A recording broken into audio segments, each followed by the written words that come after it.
ଆପଣ ଭାବିବେ ଯେ ସିଏ ପଳେଇବ, ସେ ଭାବିବାଟା ମୁଁ କରିଥିଲି।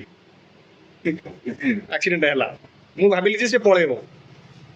ସବୁଥିରେ ଆପଣ ତ ପଢିଥିବେ, ଯେକୌଣସି ଜିନିଷ ପଢନ୍ତୁ ଗୋଟେ ସେଥିରେ ଥାଏ ମୋରାଲ ଅଫ ଦ ଷ୍ଟୋରି, ଯେ ଆପଣ ଏଥିରୁ କଣ ଶିଖିଲେ। ଶିଖିଲେ ଏଇଆ ଯେ ଆପଣଙ୍କ ଆଗରେ ଯିଏ ବି କ୍ରସ୍ କରୁ, ଗୋରୁ ଗାଈ ମଣିଷ ଛୋଟ ପିଲା ବୁଢା ଲୋକ ମାନେ ସ୍ତ୍ରୀ ଲୋକ ପୁରୁଷ ଲୋକ ଯିଏ ବି ହଉ, ବ୍ରେକ୍ ମାରି ରହିବାଟା ସାରା। ସେ ତେଣିକି ଯାଉ କି ରହୁ, ପଳେଇଗଲେ ତ ଭଲ, ରହିଗଲେ ବି କିଛି ଅସୁବିଧା ହବନି।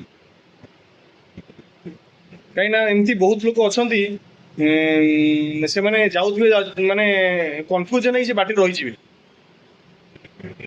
ତ ସେ ଆକ୍ସିଡେଣ୍ଟଟା ସେଇଥିପାଇଁ ହିଁ ହୁଏ। ଯଦି ପଳେଇଲା ତ ଠିକ ଅଛି,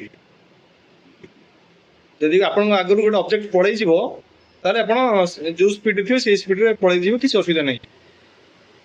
ଭାବନ୍ତୁ ସେ ରହିଗଲା, ତାହେଲେ କଣ ହବ? ଆକ୍ସିଡେଣ୍ଟଟା ହବ ହିଁ ହବ, ଫାଇନାଲ। ତ